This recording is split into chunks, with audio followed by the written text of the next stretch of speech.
Bonjour tout le monde, mon nom est Luc Desjardins, pasteur de l'église Bonne Nouvelle de Sanitaire. Bienvenue sur notre chaîne YouTube en espérant que vous allez bien. Nous sommes très heureux de vous accueillir encore une fois aujourd'hui avec nous. Ce matin, le pasteur Éric Lefebvre va nous partager un message de la parole de Dieu ayant pour thème « Attendre et être prêt, comme Jésus le veut ». Encore une fois, un énorme merci de bien vouloir de prendre de votre précieux temps pour visionner cette vidéo qui, je le souhaite, sera pour vous une réelle source d'encouragement et d'édification. Alors, bonne écoute. Eh bien, bonjour à toutes et à tous. Très heureux de vous retrouver ce matin pour méditer la parole de Dieu et je suis très excité de vous apporter le conseil, le message de Dieu et que cela nous fortifie les uns les autres et nous amène à aller plus loin dans les voies de Dieu, dans la connaissance de Dieu, de sa grâce, de sa puissance et de son onction. J'aimerais lire avec vous ce matin à travers l'évangile de Matthieu, à travers une parabole que Jésus a enseignée par rapport au temps que nous vivons, mais aussi à travers le retour de Jésus. Et le thème, finalement, c'est attendre, mais pas simplement attendre, mais être prêt, et être prêt comme Jésus le veut. Pas simplement être prêt, mais à travers cet enseignement, on va voir que Jésus veut qu'on l'attende, plus il veut qu'on soit prêt pour sa venue, mais il veut aussi, et il nous montre des conditions pour l'attendre. Alors, je lis dans Matthieu 25, et le verset 1er. Il est dit alors, le royaume de Dieu, des cieux, sera semblable à 10 jeunes filles qui, ayant pris leur lampe, allèrent à la rencontre de l'époux. 5 d'entre elles étaient folles, et il y avait aussi 5 sages. Les folles, en prenant leur lampe, ne prirent point d'huile avec elles, mais les sages prirent avec leur lampe de l'huile dans des vases. Comme l'époux tardait, toutes s'assoupirent, et elles s'endormirent. Au milieu de la nuit, on cria « Voici l'époux, allez à sa rencontre !» Alors toutes ces jeunes filles se réveillèrent et préparèrent leurs lampes. Les folles dirent aux sages « Donnez-nous de votre huile, car nos lampes s'éteignent. » Les sages répondirent « Non, il n'y en aurait pas assez pour nous et pour vous. Allez plutôt chez ceux qui en vendent et achetez-en pour vous. » Pendant qu'elles allaient en acheter, l'époux arriva. Celles qui étaient prêtes entrèrent avec lui dans la salle des noces, et la porte fut fermée. Plus tard, les autres jeunes filles vinrent et dirent « Seigneur, Seigneur, ouvre-nous !» Mais il répondit « Je vous le dis en vérité, je ne vous connais pas. Veillez donc, puisque vous ne savez ni le jour, ni l'heure. » Je réalise à travers ce texte que ce n'est pas simplement une question de préparation et de se préparer, mais on voit là que ces 10 jeunes filles, ces 10 vierges, s'étaient préparées à la venue de l'époux pour les noces, et que finalement, si les 10 pensaient être prêtes, 5 seulement étaient vraiment prêtes. Alors lorsque je lis la parole de Dieu, on se rend compte aujourd'hui plus que jamais, puisque nous sommes en 2021 après Jésus-Christ, et il y a bien longtemps, des dizaines, des centaines d'années qu'on annonce le retour de Jésus. Et Romains 13, verset 11 nous dit « Cela importe d'autant plus que vous savez en quel temps nous sommes, c'est l'heure de vous réveiller enfin du sommeil, car maintenant le salut est plus près de nous que lorsque nous avons cru. » Et il est dit encore « La nuit est avancée, le jour approche.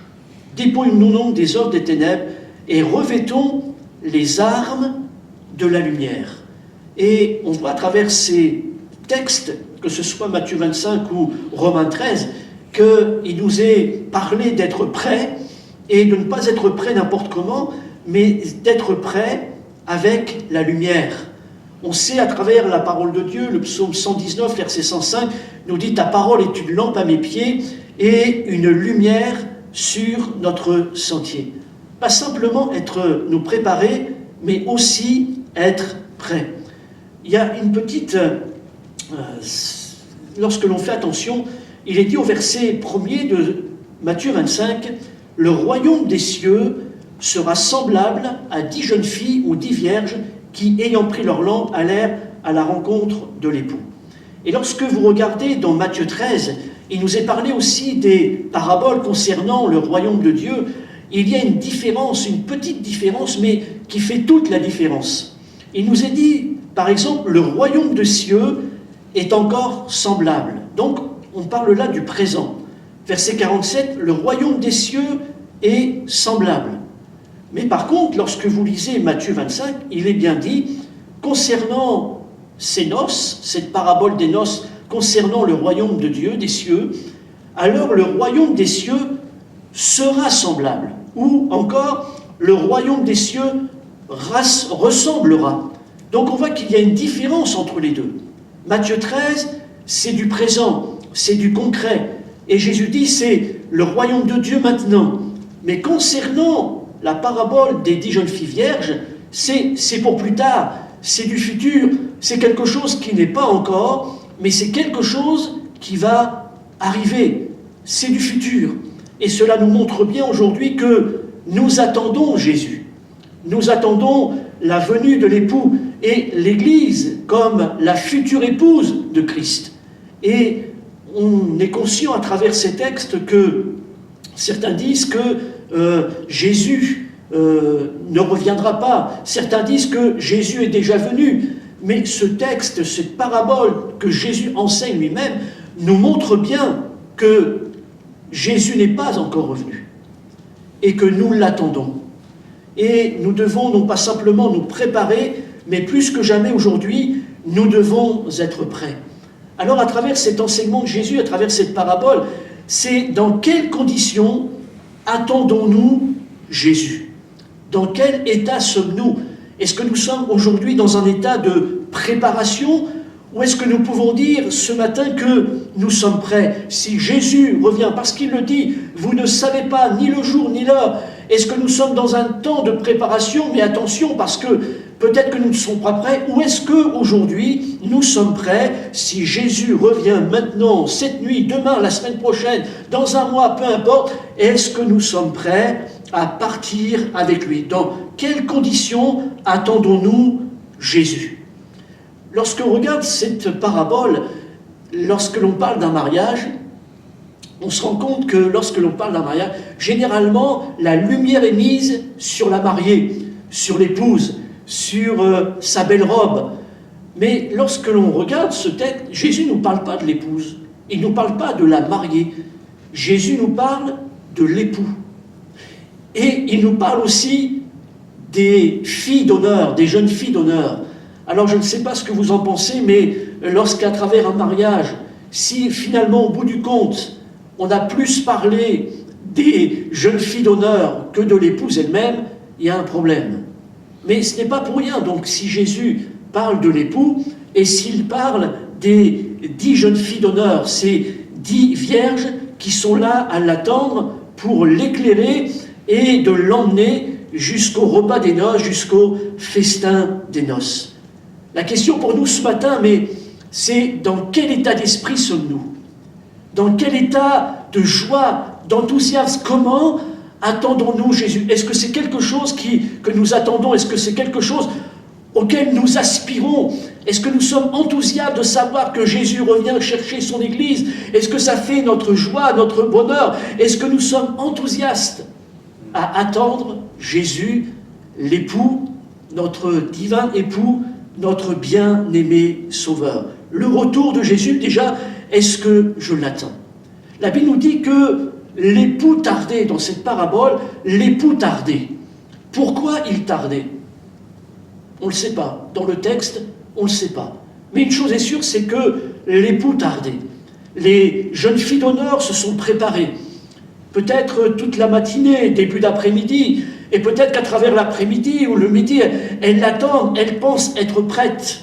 Et puis, le temps a passé. Et puis, il n'est pas arrivé. L'époux tardait. Alors, c'est vrai qu'à travers nos vies, nous attendons Jésus. Depuis des dizaines d'années, avons-nous des prédicateurs, des prophètes, on a entendu parler de Jésus, du retour de Jésus, et puis nous sommes en 2021, et puis Jésus n'est toujours pas venu, et puis on pourrait se lasser et dire finalement, est-ce que vraiment Jésus va venir? L'époux tardait, pourquoi il tarde? Une chose est sûre ce matin, qui me rassure en même temps, c'est que nous prions pour les âmes, nous prions pour qu'un grand nombre soit sauvé.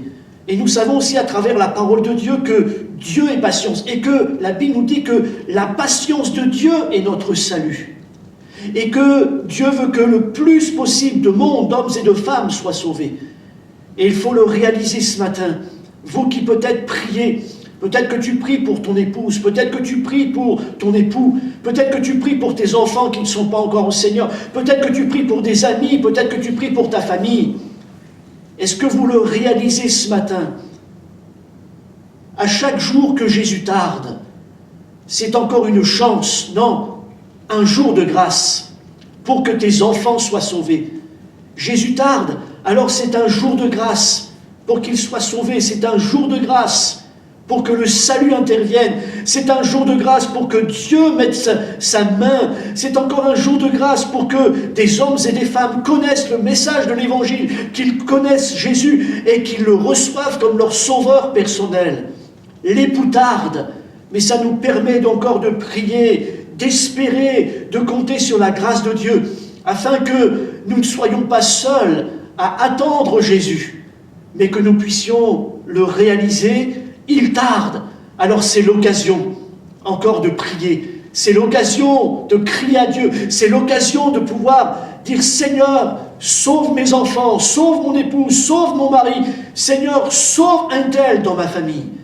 L'époux tarde, mais gloire à Dieu. Si l'époux tarde, c'est aussi pour déclarer que c'est un jour de grâce, c'est un jour de bénédiction, c'est un jour où Dieu va encore apporter son salut. Chaque jour est un jour de grâce. Chaque jour est un jour de bénédiction. Nous sommes dans le temps où l'Évangile est prêché. Nous sommes dans le temps où Dieu veut faire grâce. Nous sommes dans le temps où Jésus veut encore pardonner les péchés. Et la Bible nous dit aujourd'hui encore, et notre préparation au-delà est d'être prêt.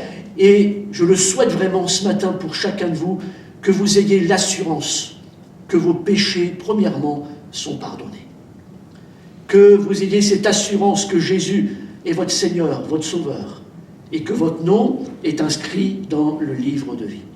On se rend compte à travers cela que cette parabole s'adresse à l'Église, parce qu'il nous est parlé à travers ces 10 jeunes filles, à travers ces 10 demoiselles d'honneur.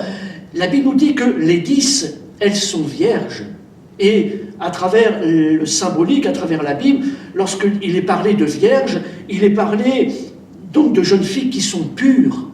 Donc, on se rend compte que cette parabole, elle s'adresse à l'Église, à ceux qui ne sont pas simplement des gens qui viennent, et on le sait aujourd'hui à travers toute la distanciation, et on ne peut pas faire ce qu'on veut, on ne peut pas rassembler, il faut être obéissant aux lois, mais d'être assis dans le salut, d'être assis dans la grâce.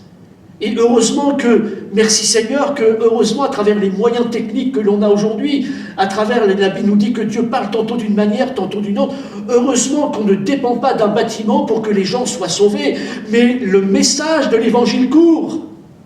À travers les médias, à travers la technologie, à travers Internet, peu importe, mais gloire à Dieu.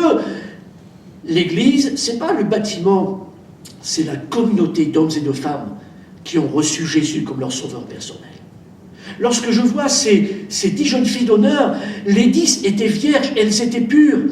Et là, ça s'adresse donc bien sûr à ceux qui, par la foi, croient dans le sacrifice de Jésus à la croix, et qu'ils croient que Jésus est mort pour eux à la croix. Et la Bible nous dit que le sang de Jésus nous purifie de tout péché. Donc, cette parabole s'adresse à l'Église. Et si elle s'adresse à l'Église, Jésus, à travers son enseignement, finalement nous montre, mais à travers l'Église, ok, aujourd'hui, je suis sauvé, j'ai l'assurance que mes péchés sont pardonnés, Jésus est mon sauveur, d'accord. Mais Jésus dit à l'Église, mais est-ce que vous êtes prêts à mon retour? Est-ce que vous êtes prêts si je reviens maintenant? Est-ce que vous êtes prêts? Parce qu'on se rend compte qu'à travers ces 10 jeunes filles d'honneur, sur les 10, 5 étaient prêtes et 5 ne l'étaient pas. Et pourtant, il s'agit de 10 des 10 jeunes filles d'honneur qui étaient pures. Cette parabole s'adresse à l'Église. Lorsque je regarde encore ce texte à l'image des vierges, je réalise que les uns les autres, on peut s'endormir. Parce que la Bible nous dit que les 10, elles se sont endormies, elles se sont assoupies. Alors c'est vrai que je l'ai vécu à travers des voyages, surtout lorsque je voyage de l'autre côté de l'Atlantique, en Europe, on appelle ça le décalage horaire. Et vous savez, lorsqu'il y a le décalage horaire, c'est terrible. Pour ceux qui l'ont vécu, vous le savez, les heures s'accumulent et puis normalement c'est l'heure de dormir, vous ne dormez pas et puis vous faites tous les efforts possibles pour ne pas vous endormir, mais il n'y a rien à faire, les paupières sont plus lourdes que votre désir de ne pas dormir. Le sommeil l'emporte. Et là le texte nous dit qu'à force d'attendre, les 10 se sont assoupies, elles se sont endormies. Peut-être qu'elles se sont encouragées pour ne pas s'endormir. L'époux tardait. Alors peut-être qu'elles pensaient qu'il arriverait dans le début d'après-midi, en fin d'après-midi, en début de soirée. Mais là, le texte nous dit bien que l'époux est arrivé en pleine nuit parce qu'il y a eu un cri au milieu de la nuit. Et à force d'attendre, bien, elles se sont assoupies. Mais j'aimerais dire ce matin que lorsque je ressens ce texte, je sens que finalement, elles se sont endormies dans la sécurité de la foi. Parce qu'elles n'étaient pas désespérées, elles n'ont pas dit « Oh, mais de toute manière, maintenant, l'époux ne viendra plus ». Non, non, elles attendent, elles ne sont pas sorties de la maison. Elles attendent, et quelque part, elles se sont dit « Mais c'est sûr, l'époux nous a dit qu'il viendrait, il va venir ». Et donc, elles se sont assoupies dans la sécurité de la foi. Et moi, je crois qu'à travers cette parole, les uns et les autres, non pas qu'il nous ait parlé de nous endormir quant à la foi, mais c'est vrai qu'à travers les années qui passent, à travers le message de Jésus qui revient, et que finalement il n'est toujours pas revenu, quelque part on peut s'assoupir. Le retour de Jésus ne fait pas partie de nos discussions tous les jours. Alors on peut s'assoupir, s'endormir quant au retour de Jésus. Mais une chose est sûre pour nous, c'est que la Bible le dit, nous le croyons, et Jésus revient. Il vient chercher son Église. On peut peut-être s'assoupir, on peut peut-être, comme ces 10 vierges, on peut s'endormir avant qu'il arrive, mais elles étaient dans la sécurité de la foi, et quelque part, je me dis qu'elles savaient qu'à un moment donné, comme elles s'étaient préparées, pour elles étaient prêtes, l'époux va arriver, peu importe la manière qu'il va faire, et puis là, la Bible nous dit qu'il y a eu un cri dans la nuit, « Voici l'époux !» Et là, lorsqu'elles ont entendu « Voici l'époux », elles se sont réveillées, elles étaient prêtes, du moins sur les 10, tous pensaient être prêtes, mais 5 ne l'étaient pas. Alors je dis gloire à Dieu ce matin parce que le texte et l'enseignement de Jésus met la lumière non pas sur finalement les demoiselles d'honneur qui s'endorment et le problème qu'elles s'endorment, mais le problème il n'est pas là. Le problème c'est qu'il y avait une lampe et que pour 5 d'entre elles, leur lampe était éteinte. Et le problème, il est là. Lorsqu'on regarde les 10 jeunes filles d'honneur, ces 10 vierges, elles sont toutes vierges. Elles attendent dans la même maison, elles attendent, j'oserais dire, dans le bon endroit. Je ne sais pas, il n'est pas dit comment elles étaient habillées, comment elles étaient, pensons aujourd'hui à un mariage, comment elles étaient maquillées. Mais une chose est sûre, c'est que peut-être que extérieurement, elles se ressemblent les unes par rapport aux autres. On ne sait pas faire la distinction entre les unes et les autres. On ne pouvait pas faire la distinction entre celles qui étaient sages et celles qui étaient folles. Non, ce qui a révélé celles qui étaient sages et celles qui étaient folles, c'était que 5 n'avaient pas d'huile dans leur lampe et que leur lampe était éteinte. Et lorsque je regarde donc cette parabole, je me dis, mais à la base, les 10, au départ, les 10, étaient sages. Mais finalement, à la fin, 5 sont déclarées comme folles parce que quelque chose s'est passé, quelque chose a révélé qu'elles étaient folles, c'est le manque d'huile dans leur lampe. Leur lampe ne pouvait pas éclairer l'époux. Parce que c'était ça le but des demoiselles d'honneur. Elles avaient une lampe pour éclairer l'époux. Alors comme je disais tout à l'heure, ta parole est une lampe à mes pieds, une lumière sur mon sentier. Et qu'est-ce qui éclaire l'époux? Qu'est-ce qui éclaire Jésus? C'est la parole de Dieu. Et ce n'était pas, aujourd'hui dans notre monde moderne, on pourrait dire, mais c'est pas grave, même si on n'a pas notre lampe, et dans nos rues, il y a des lumières, il y a des lampadaires, et puis même si on n'a pas nos lampes, c'est pas grave, il y a les lumières de la ville. Non, non, la seule chose qui éclaire Jésus comme le Seigneur, le Sauveur, c'est la parole de Dieu. Et c'est la conviction du Saint-Esprit. La parole et le Saint-Esprit. Le Saint-Esprit va révéler, la Bible nous dit que le Saint-Esprit va éclairer nos vies par rapport au péché, au jugement, à la justice de Dieu. Et la Bible nous parle encore que c'est l'Esprit de Dieu à travers la parole de Dieu qui va mettre la vie dans la parole. On n'a pas besoin des lumières du monde. Et de toute façon, ce qui éclaire Jésus, ce ne sont pas les lumières de la société. C'est la parole de Dieu. Ce qui a mis la lumière, finalement, sur les 5 folles et les 5 sages, c'est le problème de lampe. Lorsqu'on regarde, et là encore, je dis merci Seigneur, parce que personne sur la terre, personne, ce n'est pas même un pasteur ne peut pas dire, ah bah tiens, dans l'église, voilà les 5 folles, voilà les sages, voilà les fous. Non, non, c'est Jésus lui-même qui a déclaré, c'est Jésus lui-même qui a fait la différence entre les sages et les folles. Et loin de nous de dire, mais voilà, je pense qu'un tel est fou et qu'un tel est sage. C'est au regard de Dieu et à la lumière de sa parole. C'est Jésus qui fait la différence. Il y a à travers cela une mise en garde de Jésus pour que les uns les autres nous soyons prêts.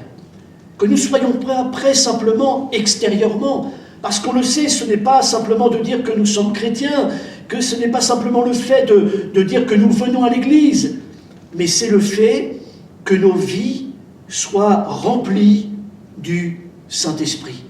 Extérieurement, on ne savait pas la différence entre les 5 jeunes filles vierges, à travers les 10 vierges, qui étaient sages, qui étaient folles. On ne savait pas. Ce qui a fait la différence, c'est les lampes, et les lampes pour les 5 qui étaient éteintes. Lorsque je regarde cette parabole, on réalise que Jésus fait la différence. Et l'important pour nous, c'est que, premièrement, c'est lui qui nous regarde. C'est lui qui nous voit. C'est à lui que nous rendons compte. Ce qui fait la différence, c'est la vie de son esprit en nous. Le but des lampes était d'éclairer l'époux. Le but, à travers nos vies, c'est qu'à travers notre témoignage, nous puissions éclairer Jésus. Lorsque l'on voit ces lampes, il y avait 2 problèmes. Non seulement il n'y avait pas d'huile dans la lampe, mais le problème aussi, c'est que elle n'avait pas d'huile avec les lampes. Il n'y avait pas de réserve. C'est-à-dire que le lumignon, la mèche qui devait être allumée, cette mèche-là était éteinte. Et lorsque on a crié « Voici l'époux, réveillez-vous, voici l'époux !» et qu'elles se réveillent, alors je ne sais pas, mais lorsqu'elles se sont réveillées, je ne sais pas, mais si on prend encore notre monde moderne et aujourd'hui, imaginons que nous sommes invités à un mariage et qu'on attend, on s'est assoupi, peut-être qu'on a penché notre tête et puis la première réaction lorsqu'on se réveille, eh bien c'est peut-être de remettre nos cheveux, peut-être les femmes de se remettre un peu de rouge à lèvres, de se mettre un peu de maquillage. Mais là c'est une question de lumière. Et elle n'avait pas d'huile dans la lampe, et elle n'avait pas d'huile avec la lampe. Et lorsque je regarde encore la parole de Dieu, par exemple dans le livre du Lévitique, il nous est parlé du tabernacle, il nous est parlé du temple, du tabernacle, de la présence de Dieu au milieu du peuple d'Israël. Et la Bible nous dit dans Lévitique 24, verset 1er, « L'Éternel parla à Moïse et dit, « Ordonne aux enfants d'Israël de t'apporter pour le chandelier de l'huile pure d'olive concassée, afin d'entretenir les lampes continuellement. Et là, ça nous montre bien comment Jésus veut qu'on l'attende. Comment être prêt? C'est que nous soyons remplis du Saint-Esprit continuellement. Pas simplement l'Esprit lorsque nous sommes à l'église, pas simplement le Saint-Esprit lorsque nous sommes dans nos maisons, lorsque je suis dans mon couple. Non, Dieu veut que tous les jours, l'huile du Saint-Esprit brûle dans ma vie, que l'huile du Saint-Esprit brûle à travers la lecture de la parole de Dieu. Et il faut que nous puissions, jour après jour, entretenir l'huile du Saint-Esprit dans nos vies. Pourquoi ? Parce qu'il nous est dit au verset 4, « Il arrangera les lampes sur le chandelier d'or pour qu'elles brûlent continuellement devant l'Éternel. » Voilà comment Jésus veut que nous l'attendions. Et voilà la marque, la condition. Est-ce que nous voulons être sûrs d'être prêts? Il faut que l'huile du Saint-Esprit, nous puissions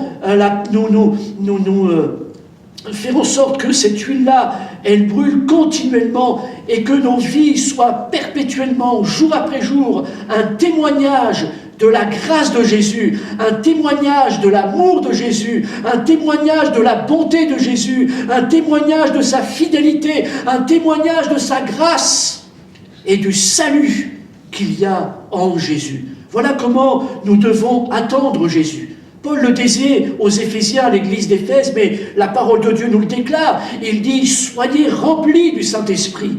Et il ne va pas dire simplement « Soyez remplis du Saint-Esprit », mais il va dire « Entretenez-vous du Saint-Esprit ».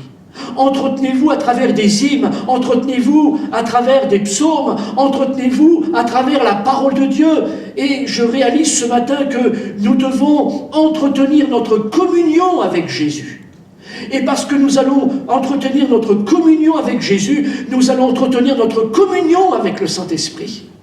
Et c'est pour ça que chaque jour, la lampe de la parole de Dieu, si nous déclarons, oui, ta lampe est une lumière à mes pieds, si tous les jours nous allons dans la parole de Dieu, alors nous allons entretenir aussi notre communion avec le Saint-Esprit. C'est l'un avec l'autre et pas l'un sans l'autre. C'est l'Esprit qui met la vie dans la parole de Dieu. C'est le Saint-Esprit qui met la vie à travers la lecture de la parole de Dieu. C'est le Saint-Esprit qui met la vie à travers la prière. C'est le Saint-Esprit qui met la vie à travers, lorsque l'on peut, nos moments de chant, nos moments de louange, notre témoignage, notre service. C'est l'huile du Saint-Esprit qui fait la différence. Et on le voit à travers ce texte, il fallait entretenir. Je pensais à cela parce que, à travers ce mot, ce verbe entretenir, j'ai pensé à travers le Nouveau Testament, à Luc 24, où il nous est dit, après la mort de Jésus, que 2 disciples sont partis de Jérusalem pour s'en aller vers Emmaüs. Et la Bible nous dit que, alors que ces 2 disciples, l'un se nomme Cléopas, ils vont vers Emmaüs, la Bible nous dit qu'ils s'entretenaient. Tiens, ils s'entretenaient. On retrouve le même verbe. Et ils s'entretenaient de tout ce qui s'était passé. Et qu'est-ce qui s'était passé? Eh bien, ils ont constaté, et ils ont été aux premières loges pour voir que Jésus, dans lequel ils mettaient tout leur espoir, parce qu'ils vont le dire, mais Jésus était un grand prophète, et ils croyaient que Jésus allait les délivrer des Romains à l'époque, etc. Ils s'entretiennent, mais ils vont dire, mais voilà, Jésus est mort, c'est terminé. Et Jésus va venir à leur rencontre. Et Jésus va leur poser cette question, comme il peut nous poser la question aujourd'hui, ce matin. Et peut-être que Jésus peut te poser la question. Il va leur dire, de quoi vous entretenez-vous en marchant? Eux, il est dit qu'ils s'entretenaient. Et Jésus leur dit, de quoi vous entretenez-vous? Et je bénis le Seigneur pour la révélation de sa parole. Et puis merci Seigneur, ça fait 33 ans cette année que je sers le Seigneur à travers la prédication. Et merci Seigneur parce que la Bible, c'est un véritable trésor. Et à chaque fois qu'on va dans sa parole, il y a toujours une pépite à sortir. Et j'ai encore appris quelque chose que j'avais jamais fait attention, c'est que lorsque la Bible nous dit que les disciples, ils s'entretenaient, le verbe s'entretenir, c'est en français, mais dans le grec, c'est homiléo. Et homiléo, ça veut dire discuter, parler, littéralement s'associer pour discuter, s'associer pour parler. Et eux, ils étaient associés pour parler du passé. Ils s'étaient associés pour parler de tout ce qui s'était passé, de la mort de Jésus. Finalement, ils s'entretenaient que du négatif. Mais lorsque Jésus leur dit « De quoi vous entretenez-vous » c'est pas le même mot. En français, c'est le même mot, mais dans le grec, c'est pas le même mot. Il leur dit « De quoi vous entretenez-vous » Littéralement, il leur dit « De quoi logos ?» Et le verbe « entretenir », c'est le logos. Et qu'est-ce que le logos? Littéralement, c'est le verbe. Le logos, c'est la parole qui fait naître.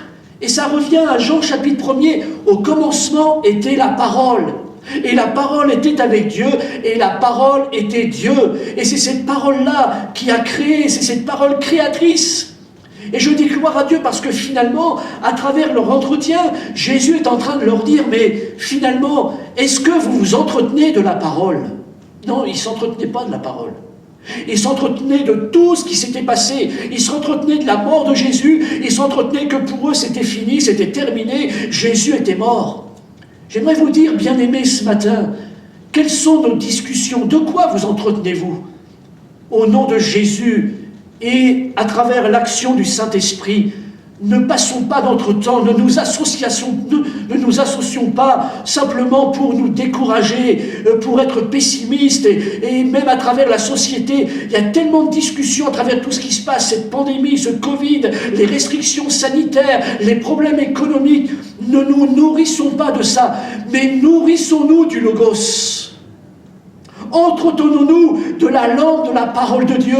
Entretenons-nous de la parole vivante à travers le Saint-Esprit. Entretenons-nous de la parole de Dieu. Entretenons-nous de Jésus. Entretenons-nous de la parole de Dieu et du Saint-Esprit.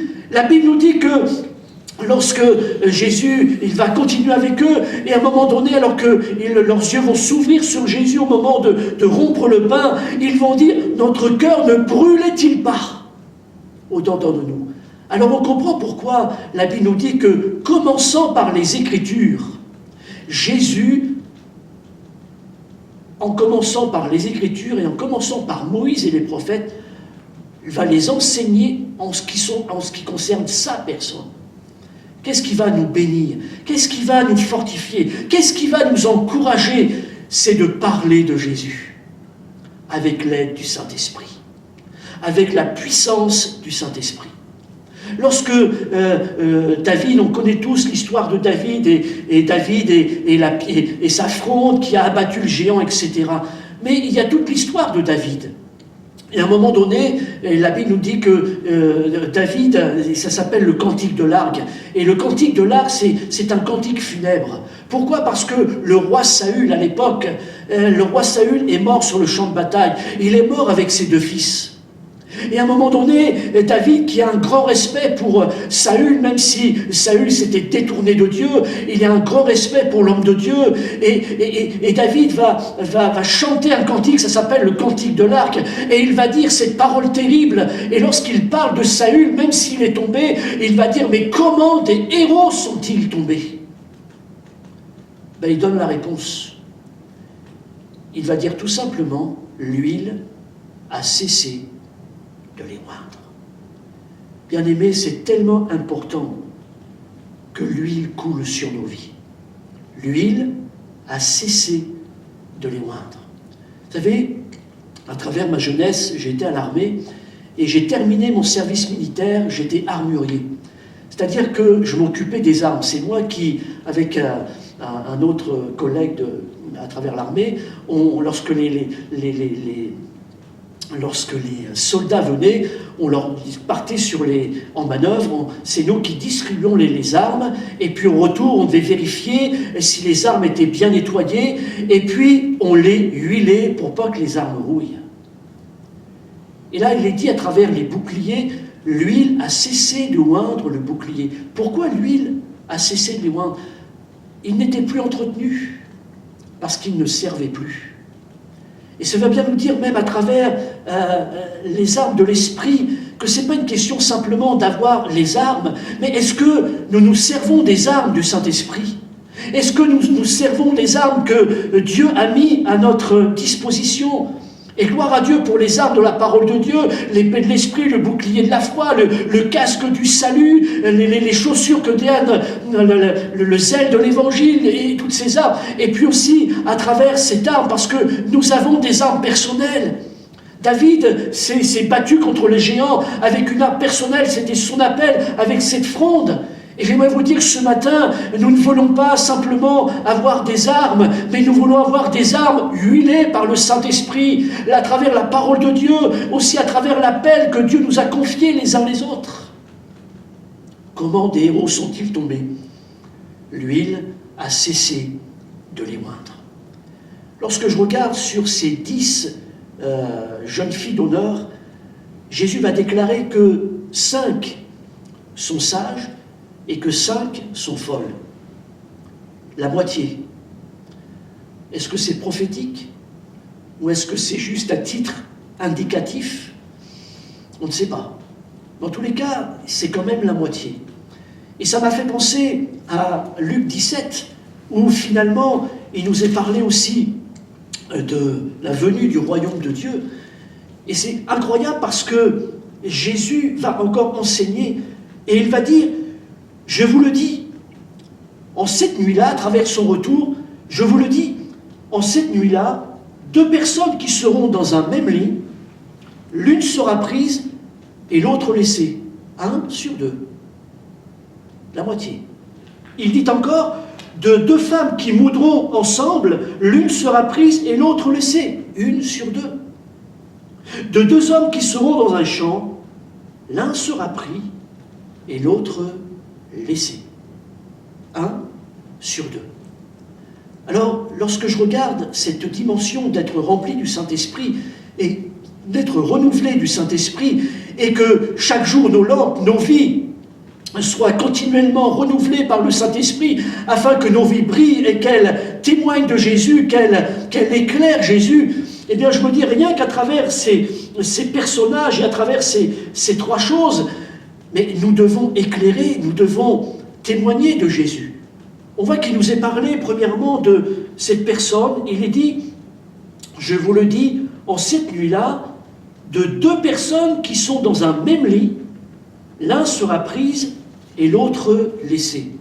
Alors bien sûr, ça nous parle du couple, 2 dans le même lit. Et puis on voit aussi qu'il y a un moment particulier, c'est la nuit. Et ça nous parle vraiment aujourd'hui, peut-être même encore plus que jamais. Et je me dis, mais quelle est la dimension du Saint-Esprit au sein de notre couple? Est-ce que nous veillons à entretenir l'action de l'Esprit, l'huile du Saint-Esprit au milieu de notre couple, mais aussi à travers les moments de nos couples? C'est un moment particulier, c'est la nuit, et on sait que bibliquement, la nuit c'est particulier, la nuit symbolise les moments compliqués, les moments difficiles. Quelle est l'action du Saint-Esprit? Quel est mon témoignage à travers les temps que nous vivons en tant que couple et à travers les moments que nous vivons? Quelle est la dimension du Saint-Esprit au sein de mon couple? À travers l'attente de Jésus, son retour, il y a une disposition. Jésus veut que nos couples soient remplis du Saint-Esprit. Il veut que le mari, que la femme soient remplis du Saint-Esprit. Mais en même temps, ça me faisait penser à Paul et Silas qui étaient emprisonnés. C'est un moment compliqué, c'est la nuit. Et la Bible me dit qu'au milieu de la nuit, alors qu'ils sont enchaînés, ils chantaient des cantiques. Mais ça, c'est la dimension, c'est la puissance du Saint-Esprit. Je crois que nous avons un témoignage à porter. Nous sommes comme tout le monde dans un temps compliqué. Nous sommes comme tout le monde au temps de cette pandémie, avec ces réglementations, avec ces problèmes que cela amène. Mais quel est notre témoignage en attendant Jésus? Quelle est la dimension de l'onction du Saint-Esprit? Nous devons faire la différence. Et ce qui va faire la différence des couples différents au sein de notre société, c'est des couples remplis du Saint-Esprit. Des couples qui vont encourager, être bénis, parce que comme Paul et Silas, peut-être que nous allons, et nous vivons peut-être aujourd'hui, vous vivez en tant que couple, des temps compliqués, des temps difficiles, sur le plan financier, sur le plan moral. Mais qu'est-ce qui va faire la différence? C'est la parole de Dieu, la lampe de la parole de Dieu, et l'huile du Saint-Esprit au milieu de votre couple. Et je prie, bien-aimés, que votre couple soit rempli du Saint-Esprit, qu'au milieu de votre couple, il y ait le témoignage de la puissance du Saint-Esprit qui brille et qui éclaire sur celui que vous croyez par la foi, Jésus de Nazareth. Un temps compliqué, des temps difficiles, c'est le milieu de la nuit.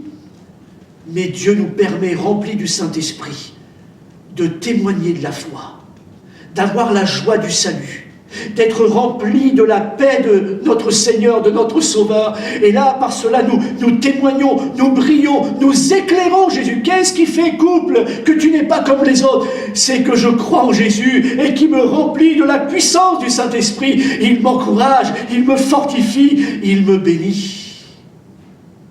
La deuxième chose, il nous est parlé de ces deux femmes. Il est dit que de deux femmes qui moudront ensemble, l'un sera prise et l'autre laissée. Il faut repartir en arrière, je n'ai pas le temps d'aller plus loin, mais il nous est parlé de, rien déjà en Égypte, il nous est parlé de l'Égypte et il nous est dit il nous est parlé de ces meules qui écrasaient le blé. Et lorsque l'on regarde la parole de Dieu, on se rend compte que cette tâche-là, cette responsabilité-là, était donnée aux femmes. Alors je n'entre pas dans le débat de quel est le travail pour les hommes, quel est le travail pour les femmes, la responsabilité des uns, la responsabilité des autres. Mais une chose est sûre, c'est que c'est ce travail qui était confié aux femmes. Elles devaient s'occuper de cela. Pourquoi? Parce que leur rôle était de préparer le pain pour leur maison. Et là, il nous est parlé du témoignage intérieur. Il nous est parlé du témoignage au cœur de nos maisons. Il est parlé du témoignage de Jésus, de l'action du Saint-Esprit au milieu de notre famille. Comment attendre Jésus? C'est que nos familles soient impactées, c'est que nos familles, le Saint-Esprit brûle au sein de notre famille, que le Saint-Esprit brûle sur notre couple, mais qu'il brûle en tant que papa, en tant que maman, en tant que parent, que l'onction du Saint-Esprit coule sur nos enfants, que l'onction du Saint-Esprit coule au sein de notre maison. Quelle est la dimension du Saint-Esprit au sein de notre maison? Quelle est la dimension du Saint-Esprit au sein de notre famille? Est-ce que nos enfants voient l'huile du Saint-Esprit dans le cœur des parents, dans leurs actions, dans leurs moyens dans leur façon de parler, dans leur façon d'encourager? Lorsque je regarde la parole de Dieu, on voit Exode 12 on vivait ça, et puis il nous est dit à travers je cherche et Nombre verset 7, la Bible nous parle de la manne. Dieu pourvoyait à la manne chaque jour pour son peuple. La manne ressemblait à de la graine de coriandre et avait l'apparence du bdellium. Le peuple se dispersait pour la ramasser et il la broyait avec des meules ou la pilait dans un mortier. Il la cuisait au pot et en faisait des gâteaux. Et regardez, elle avait le goût d'un gâteau à l'huile. Le pain et l'huile. Le gâteau et l'huile. Et on revient finalement à notre parabole. Les lampes, la lumière et l'huile. La Bible nous enseigne que le pain était fait chaque jour. La manne était donnée chaque jour. C'est-à-dire que les femmes, chaque jour, ramassaient le grain. Chaque jour, elles broyaient le grain. Chaque jour, elles faisaient du pain. Chaque jour. Et le lendemain, mais ça nous montre bien aujourd'hui que continuellement, et que Jésus doit être le pain frais au milieu de ma famille, et il doit être le pain frais au milieu de ma maison, tous les jours. Et je dois veiller à ce que, à travers le Saint-Esprit, il y ait un pain frais, il y ait des moments spirituels frais. que chaque jour, il y ait la dimension de l'huile et que Jésus soit savoureux au milieu. C'est moi qui va faire que Jésus va être un pain frais, ça va être un pain savoureux, ça va être un gâteau au goût de l'huile. Je souhaite que vos familles soient remplies de Jésus. Et que Jésus soit comme ce gâteau au goût d'huile, cette huile et ce gâteau d'huile qui fait la différence au sein de votre famille. L'histoire nous dit qu'il y avait une meule dans chaque maison. Ça veut bien dire que Jésus vient personnellement au milieu de nos maisons et qu'il vient au milieu de nos familles et qu'il ne vient pas simplement une fois pour toutes. Nous avons besoin de Jésus tous les jours. Et je termine en parlant de ces deux hommes. Ces deux hommes, c'est le témoignage à l'extérieur. Deux hommes dans un champ. Ça nous parle du témoignage extérieur.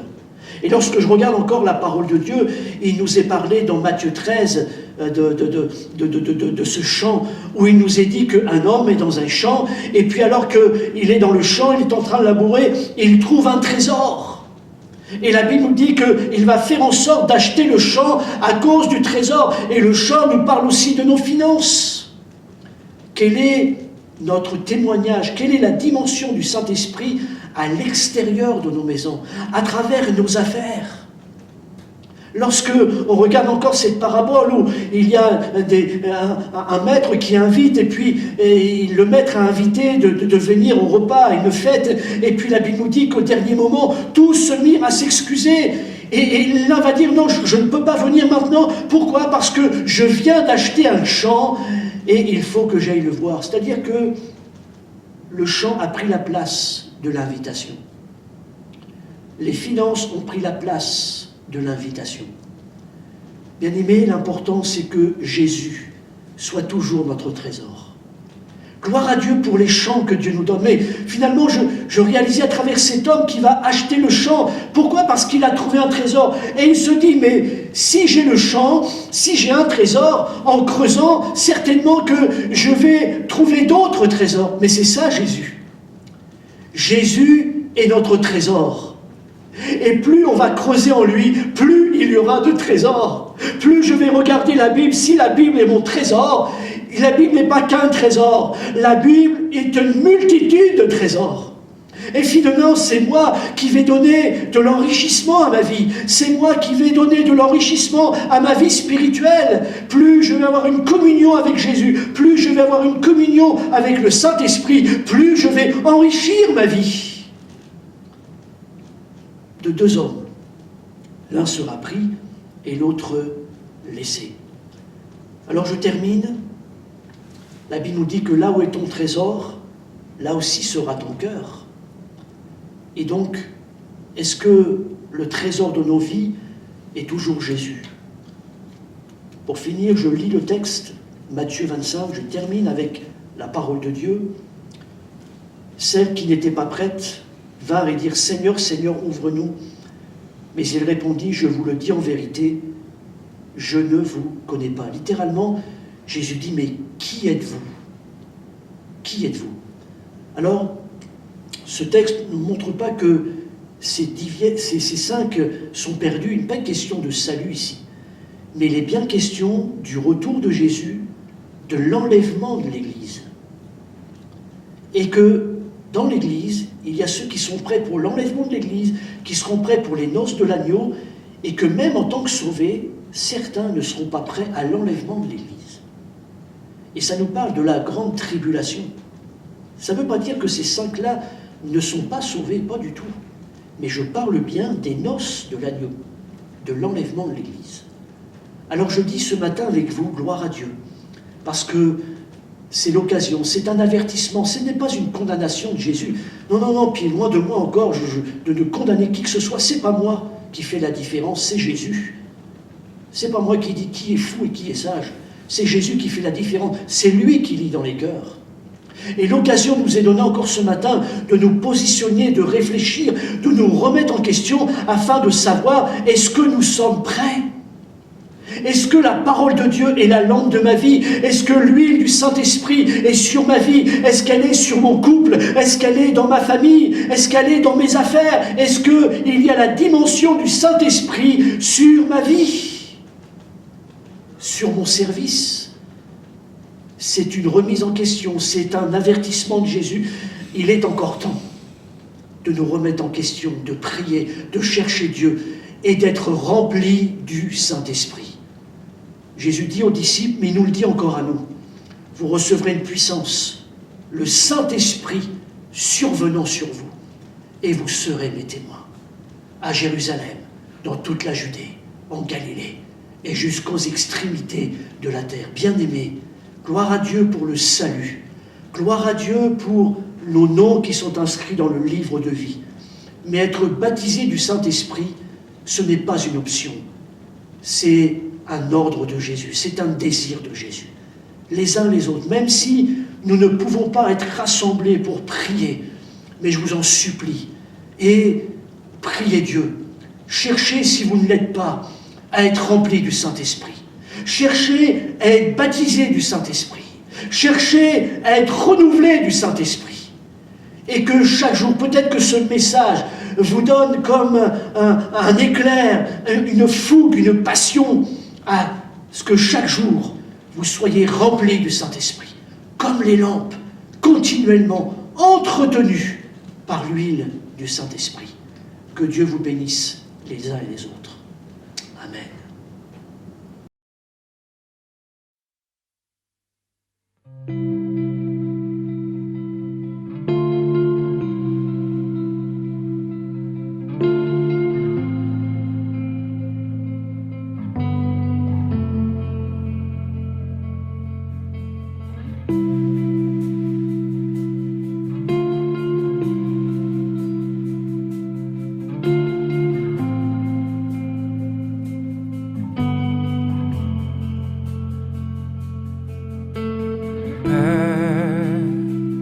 Je n'ai qu'un désir,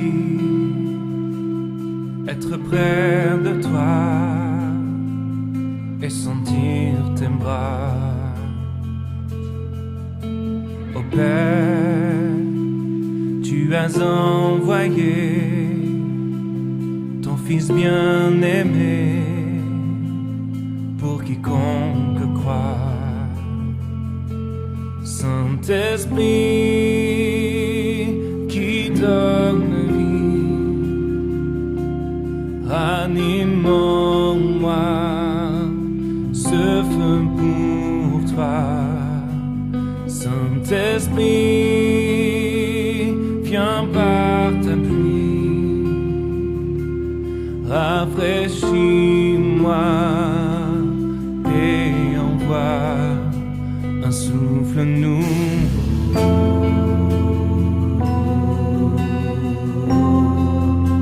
un souffle nouveau.